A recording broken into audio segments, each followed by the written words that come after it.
After these things, Jesus went over the Sea of Galilee, which is the Sea of Tiberias.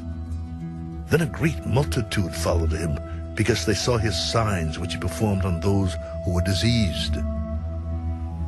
And Jesus went up on the mountain, and there he sat with his disciples. Now the Passover, a feast of the Jews, was near. Then Jesus lifted up his eyes, and seeing a great multitude coming toward him, he said to Philip, "Where shall we buy bread, that these may eat?" But this he said to test him, for he himself knew what he would do. 200 denarii worth of bread is not sufficient for them, that every one of them may have a little. One of his disciples, Andrew, Simon Peter's brother, said to him, "There is a lad here who has 5 barley loaves and 2 small fish, but what are they among so many?" Make the people sit down. Now there was much grass in the place, so the men sat down in number about 5,000. And Jesus took the loaves, and when he had given thanks, he distributed them to the disciples, and the disciples to those sitting down, and likewise of the fish as much as they wanted. So when they were filled, he said to his disciples, Gather up the fragments that remain, so that nothing is lost. Therefore they gathered them up, and filled 12 baskets with the fragments of the 5 barley loaves which were left over by those who had eaten. Then those men, when they had seen the sign that Jesus did, said, "This is truly the prophet who is to come into the world." Therefore, when Jesus perceived that they were about to come and take him by force to make him king, he departed again to the mountain by himself alone.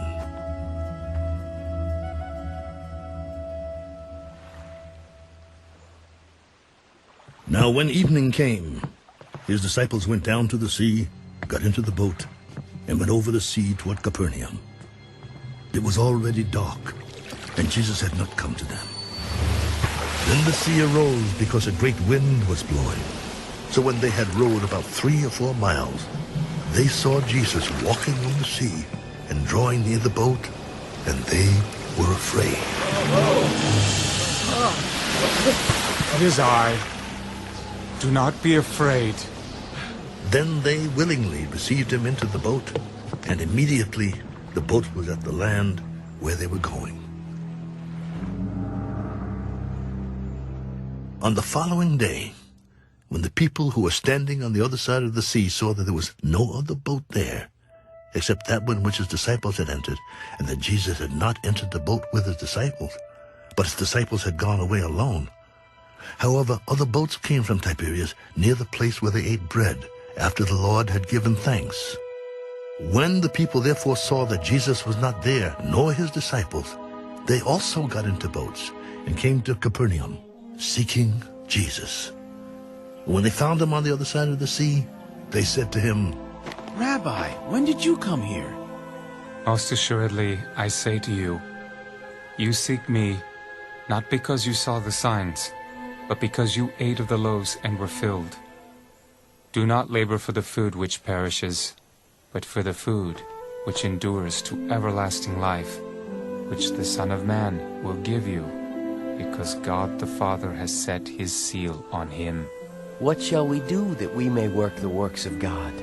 This is the work of God, that you believe in him whom he sent. What sign will you perform then, that we may see it and believe you? What work will you do? Our fathers ate the manna in the desert, as it is written, He gave them bread from heaven to eat. Most assuredly I say to you, Moses did not give you the bread from heaven, but my Father gives you the true bread from heaven. For the bread of God is he who comes down from heaven and gives life to the world. Lord, give us this bread always. I am the bread of life. He who comes to me shall never hunger, and he who believes in me shall never thirst. But I said to you that you have seen me, and yet do not believe. All that the Father gives me will come to me, and the one who comes to me I will by no means cast out. For I have come down from heaven, not to do my own will, but the will of him who sent me.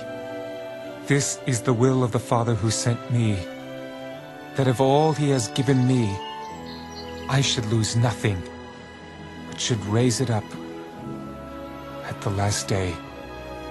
And this is the will of him who sent me, that everyone who sees the Son and believes in him may have everlasting life, and I will raise him up at the last day. The Jews then complained about him because he said, I am the bread which came down from heaven. Is not this Jesus, the son of Joseph, whose father and mother we know? How is it then that he says, I have come down from heaven?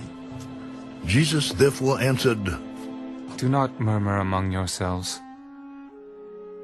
No one can come to me unless the Father who sent me draws him, and I will raise him up at the last day.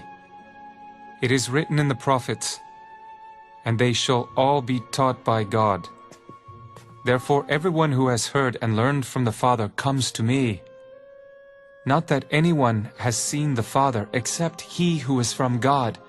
He has seen the Father. Most assuredly I say to you, he who believes in me has everlasting life. I am the bread of life. Your fathers ate the manna in the wilderness and are dead. This is the bread which comes down from heaven, that one may eat of it and not die. I am the living bread which came down from heaven. If anyone eats of this bread, he will live forever. And the bread that I shall give is my flesh, which I shall give for the life of the world. The Jews therefore quarreled among themselves. How can this man give us his flesh to eat? Most assuredly, I say to you, unless you eat the flesh of the Son of Man and drink his blood, you have no life in you.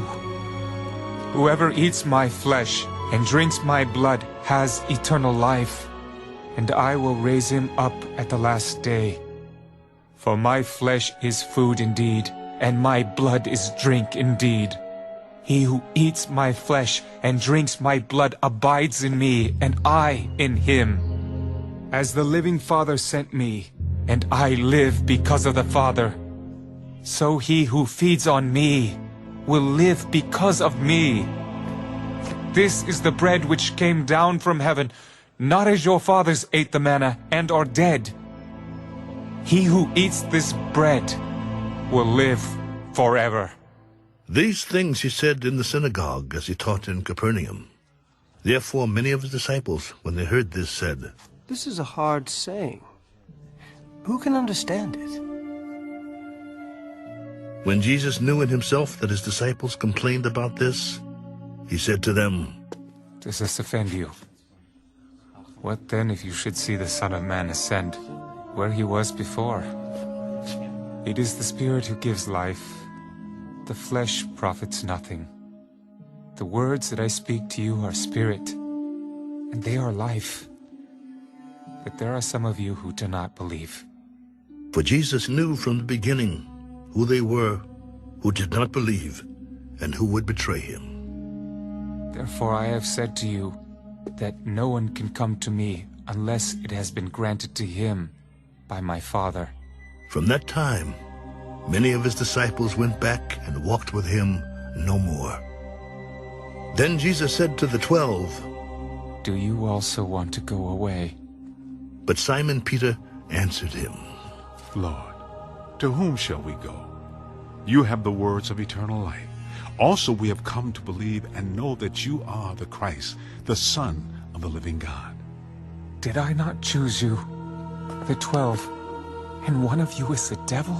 He spoke of Judas Iscariot, the son of Simon, for it was he who would betray him, being one of the 12.